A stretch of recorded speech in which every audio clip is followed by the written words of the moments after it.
Gennady Golovkin against Dominic Wade. And you see the 8-year age advantage for young Wade. Meanwhile, they're equal in height, 5'10.5". They're equal in arm length measured from the armpit to the end of the fist. Golovkin weighed a half-pound more on the scale yesterday, both of them under the 160-pound weight class limit. Tonight, Golovkin is rehydrated up to 171, and Dominic Wade will have, according to our unofficial HBO scale, a 4-pound working advantage coming into the ring. Dominic Wade is the latest in a long line of good fighters.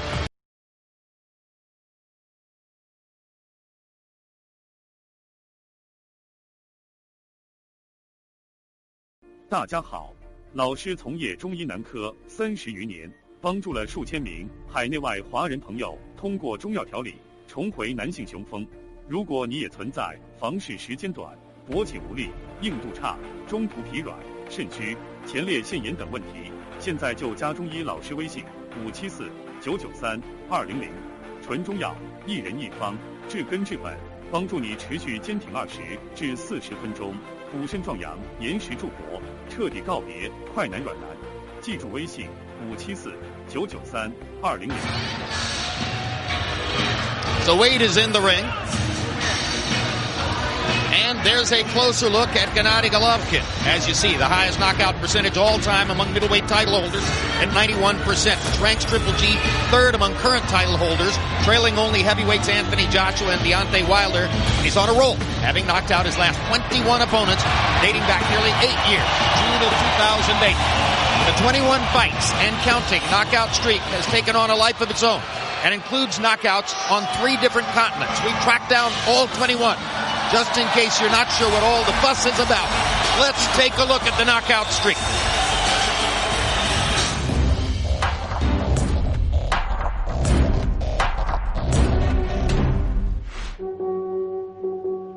Я думаю, потому что каждый ждет хорошего экшена. То есть нету той стопроцентной цели делать только одни нокауты. Ну, раз так получается, я этому рад.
So the legend grows, and now the closest thing that Golovkin can experience to a hometown entrance. He'll never see a crowd like this in Karaganda, Kazakhstan, but now that he lives in nearby Santa Monica, this is home, and they're ready. And Roy Jones, those knockouts come from every angle and from all kinds of punches, but opponents seem to agree if there's any one thing you want to avoid, it is the left hook. Yeah, it's the left hook, but I think it's the left hand, period. I see him laying hooks on the top of the head, hooks to the body, uppercuts, hooks from unorthodox angles. Any hook he hits you with seems to cause traumatic damage right away. He also seems to be able to improvise knockouts on the fly, Max. Yeah, he hits guys from angles you're not used to seeing. Seems to make them up as he goes. But I'll tell you what about the right hand, Jim. Daniel Geale and Martin Murray and others might tell you that that right hand is no cupcake either, head or body. Just in front of him, trainer Abel Sanchez. The story now well known. 6 years ago, Sanchez got a cell phone call from managers from Eastern Europe whom he didn't know, and they said, can we bring our fighter to meet you? He had no idea who the fighter was. He had a meeting with Golovkin, spoke to him, said, okay, the guy's serious, that's interesting. That night, he went on the web and discovered, 350 amateur fights, 345 wins, Olympic silver medal. This is very interesting. And since that time, they've developed one of the most noteworthy marriages of trainer and fighter in the sport. And it's a good marriage, partially, Roy, because Abel Sanchez is an aggressive, knockout-loving trainer. Yeah, he's that kind of trainer. He's very suitable for a guy like Gennady because Gennady is a seek and destroy type fighter. And this is good for Abel because, to me, this is the best guys that he can produce or he can work with. And Chocolatito Gonzalez is talking about going to train with Golovkin before his next fight because he realizes that people who go up to Big Bear to be in that environment are forced to do their best. And maybe the best advertisement for what Abel's done with Triple G are the fights Triple G hasn't been able to land yet. A fighter like Triple G, you have to think of him almost like a great cornerback in football, a Deion Sanders. It's not so much the interceptions, it's the fact that no one wants to throw to that side of the field. No one wants to throw to Triple G's side of the field. Maybe they should focus on the idea that the way to get the kind of love that he's getting walking into this ring would be to beat him. As long as nobody wants to take the bait and beat him, this kind of love seems as though it will continue to grow. He built up the anticipation, and so far, at least 21 straight times, he's delivered the ending that people want to see. Canelo Alvarez owns the lineal middleweight champion. Gennady Golovkin is the consensus middleweight champion because fans know what they see.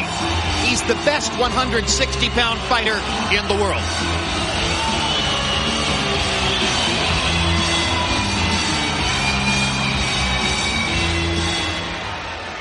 And now, let's go to Michael Buffer for the official introductions. Ladies and gentlemen, from the fabulous forum here in Englewood, California, serving the Southland, this is the main event of the evening. 12 rounds of boxing for the middleweight championship of the world. And it's all brought to you by K2 Promotions and Triple G Promotions in association with TGB Promotions. Sponsored by Expo 2017, BI Group, Tesla Bank, and Tecate Con Carácter. Sanctioned by the California State Athletic Commission, Chairman John Frierson, Executive Officer Andy Foster, WBA President Gilberto Jesus Mendoza, IBF President Darrell Peoples, IBO President Ed Levine, and representing the WBC for its interim title, President Mauricio Suleiman. At ringside, the three judges scoring, Adelaide Bird, Steve Morrow, and Pat Russell. And inside the ring, in charge of the action at the bell, World Championship veteran referee Jack Reese. And now, the officials are ready. The fighters are in the ring, and they are ready. LA, are you ready? For the thousands in attendance and the millions watching around the world, ladies and gentlemen, let's get ready to rumble!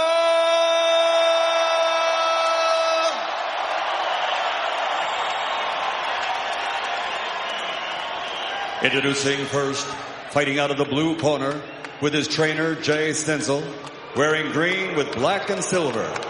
Official weight, 159 1/2 pounds. A perfect professional record consisting of 18 fights, 18 victories, including 12 wins by knockout and 7 of his last 11 victories by KO. Fighting out of Washington, D.C., here is the undefeated challenger, Dominic.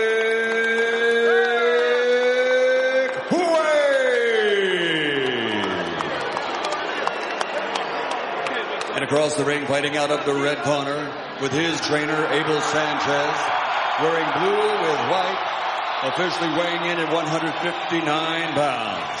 As a professional, 34 fights, 34 victories, including 31 knockouts, 21 consecutive knockouts, 16 straight KOs and world title fights, from Karaganda, Kazakhstan, the reigning, defending, universally recognized, 160-pound, undisputed, undefeated middleweight champion of the world, Dame y Gospoda, Gennadievich Golovkin, Triple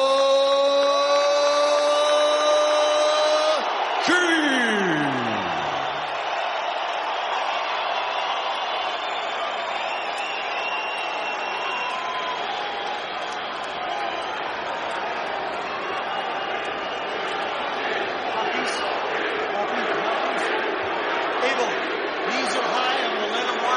Understand? Yeah. These are high. I'm going to let them work. Those are good. I gave you both instructions. Just want to remind you, listen and obey my commands at all times. Protect yourself at all times. Fight hard, fight clean. Good luck. Football has made its way into some of our conversations so far tonight, but this reminds me of the first round of the NBA playoffs.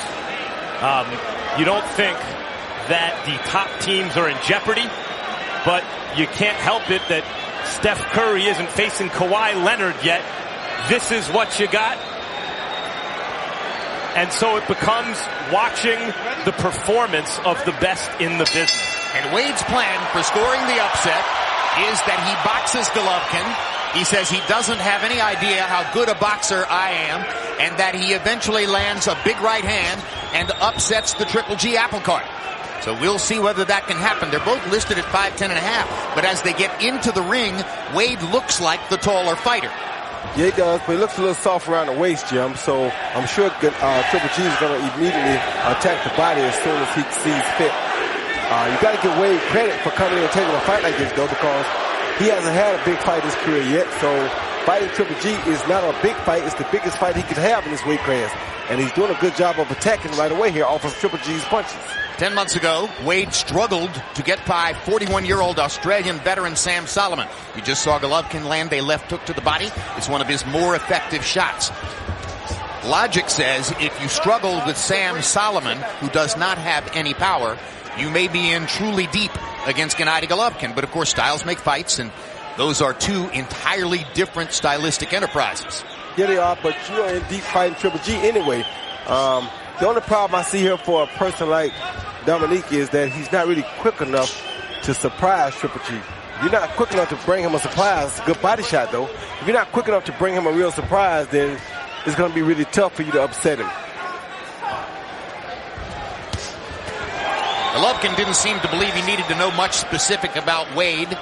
Acknowledged that he only looked at a few minutes of tape. Relies on Abel Sanchez to provide whatever scouting report he thinks is necessary going into the fight. Golovkin says that the jab fest against David Lemieux in his last fight, when he threw nearly 50 jabs in round one and instantly made it a tactical fight rather than the war a lot of people expected, he says that was a decision that was made on the fly. It was not something they planned in advance.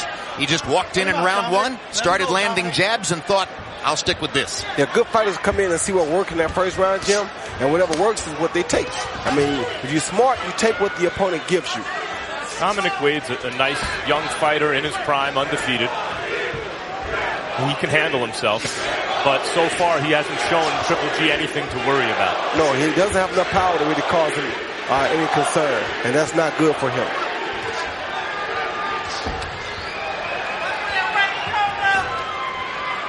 Two and a half minutes in. Golovkin dominating contact, landing, as you can see, 3 times as many punches as Wade by CompuBox count in the round. Hasn't landed anything really dramatically big. And now he does. That was big enough. Yes, it was. Big enough to end the fight, as a matter of fact. Are you okay? Not enough time in this round. Walk to me. Give me your gloves. So one knockdown on a right hand over the top, but Wade makes it out of round one.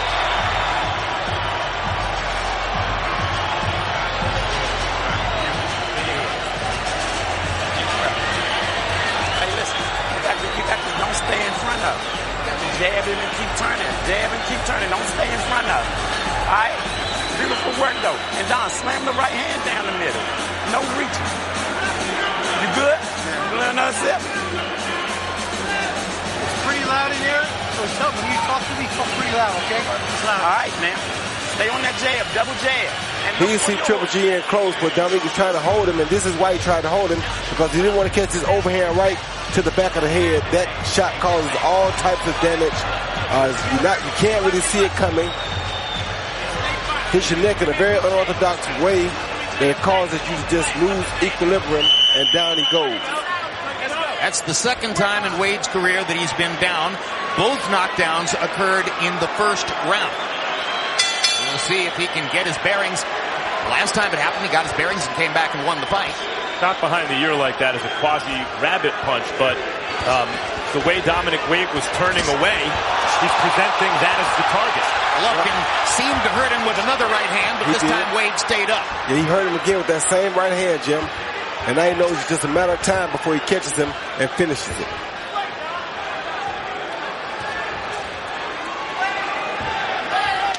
Oh. Crowd oohs and ahs at the right-hand body shot.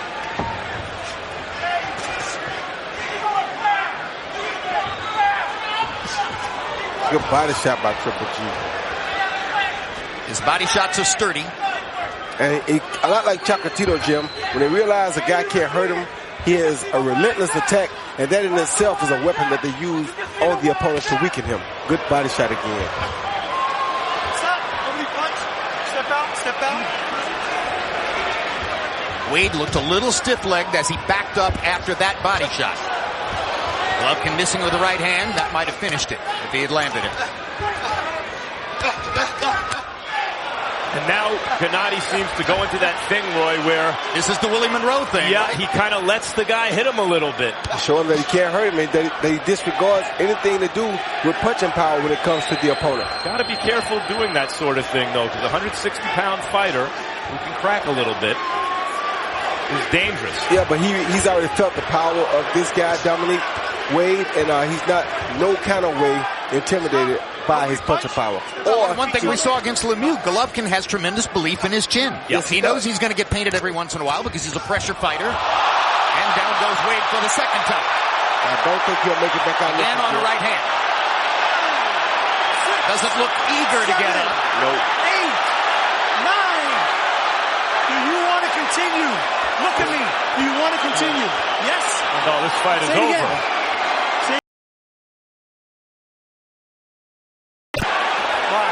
You'd better protect yourself. I know that he can. Good hook, some of his best shots now, Roy. Yeah, it's a good hook that he threw. It was the Golovkin left hand, and now it's the right hand. Same punch. And let's see if Jack Reese is even going to consider allowing Wade to continue. 7. After the third knockdown of the fight. 9, 10. And that's it. Less than 2 rounds. A series of right hands.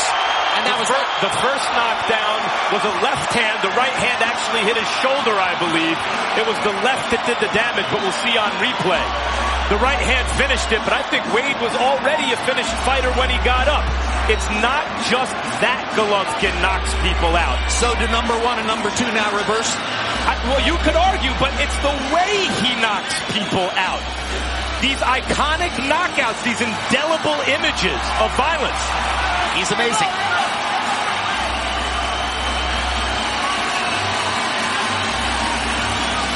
I mean, it's hard to figure out exactly how much credit you give Golovkin for something that was such an obvious mismatch. Yeah, it's hard to give him a whole lot of credit for that. But, Jim, it's like, I love seeing fights, but I want to see competitive fights as well. And I know that there's a guy, and I'm not trying to be a promoter, but there's a guy by the name of Morgan Fitch down in the Pittsburgh area that would definitely be a good fight for Gennady Golovkin. Nobody knows Morgan. Well, they need to find out who he is because he needs competition on our network so that we can enjoy him even more. Hey, listen, if there's somebody good who's willing to get in with him, let's find out who he is because there's a lot of expectation at this point that the Canelo-Alvarez fight, if it's going to happen, won't happen until next May, not this September. And some very credible people in the sport, like Teddy Atlas, say very openly that Canelo is never going to fight Gennady Golovkin. And I agree, but when you got an opportunity to fight, well, let's look at this first. He see the first knockdown. a jab on the chin, as Max talked about, a left uppercut, then followed by an overhand right to the shoulder. And the shoulder punch took him down, but like Max said, the damage was done from the left hand first. The jab right there, the left uppercut right here, boom, that hurt him, and then the shoulder shot just pushed him down because the hook to the head and the jab to the head did the real damage.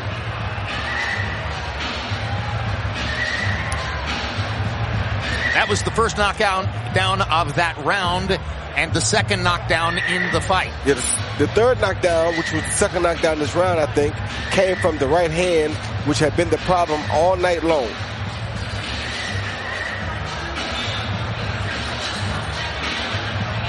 Well, we know that the third knockdown was on a right hand. I believe that the third knockdown was a right to the chin. Yeah, I think to the jaw. And I'm in agreement that Canelo wouldn't want to fight him, because why would he fight a bigger man when he could fight somebody like Pacquiao, who Roach talked about him fighting, who's a smaller man and make way more money for the less riskier fight. I think Canelo's the kind of competitor who wants to please fans. I think he understands and respects the boxing public. Yeah. Now here's a look at the final knockdown. A counter shot right on the top of his left, boom, counter right hand, right on the chin, and that ended matters. You couldn't ask for a better right hand than that. You know, I've read some comments from people on the web who say, well, I don't think Golovkin's all that big a puncher. What are they smoking? I don't know what they're smoking or drinking. I mean, come on. He's a big puncher. Which hand are they talking about? The right hand is dangerous. The left hand is even more dangerous. Which hand are they talking about? If he breathes on you, it might be dangerous. Michael Buffer is standing by at the ropes with the official particulars on the knockout. Ladies and gentlemen, referee Jack Reese counts to 10. The official time, 2 minutes, 37 seconds, round number 2. The winner by knockout victory. His record now 35-0, 32 KOs, 22 consecutive knockouts. He is still the reigning and defending 160-pound undisputed, undefeated middleweight champion of the world, Gennady Golovkin, Triple G.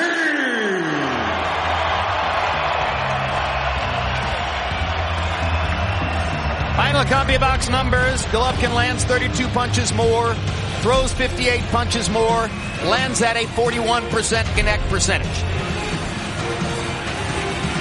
Power shot category, he lands 48% of his power punches, landing 16 more than did Wade. And, you know, Wade put up a fight. He tried. He threw punches. He didn't just hide in there. But it was obvious early on that he didn't have any kind of power to keep Golovkin off of him. So Gennady simply walked forward, took whatever it was that Wade threw, and waited to land his own shots. Yes, he did. And that's how strong Gennady is. He's that type of a fighter that immediately once he realizes that you can't really hurt him, he's on you. And there's nothing you can do to get him off.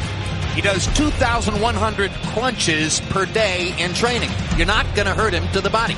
Nope, not at all. That's an iron wall. Max Kellerman stands by with Triple G. Congratulations, Gennady. That's 22 knockouts in a row. How do you evaluate what you just did? Max, can you please give me a chance? Just first of all, muchas gracias, my fans from California. Thank you very much. Thank you very much, my friend. Thank you. And Kazakhstan, of course. Rahmet is good. You know, I feel great, Max. You know, thanks my team. Thanks my people. You know, this big gift, big present for my fans. Top 5 middleweights don't seem to give you much competition. Top 10 middleweights seem to offer almost no resistance at all. What do you do next if you can't get Canelo Alvarez right away? I'm still champion. Just, of course I need big name or big fight. Today, not easy work, just present my fans. You know, I'm ready, I'm staying here. I'm ready to fight anybody. I noticed you did in the second round today what you seem to do against other fighters in the past when you were having your way with them. You kind of drop your hands and take some punches in the face. Do you do that intentionally, and why? Yeah, this is not special. This is, I feel after first round it's nothing. It's a very close fight. Just maybe it's my play. This is my game. You're playing a game. Is that to give the fans a show? Of course, everybody come and just watch my fight. Is that to make other fighters brave to think they can hit you so they will fight you? Max, today I give chance, maybe 1% chance for next fighter. Just, this is possible, just I'm stay here. Do you have anything you want to say to Canelo Alvarez, who has a fight with Amir Khan coming up in a couple of weeks? It doesn't matter who wins, just give me my belt. Hey, I need my belt. I'm ready, guys. Thank you, Gennady. We'll see you again real soon. Jim?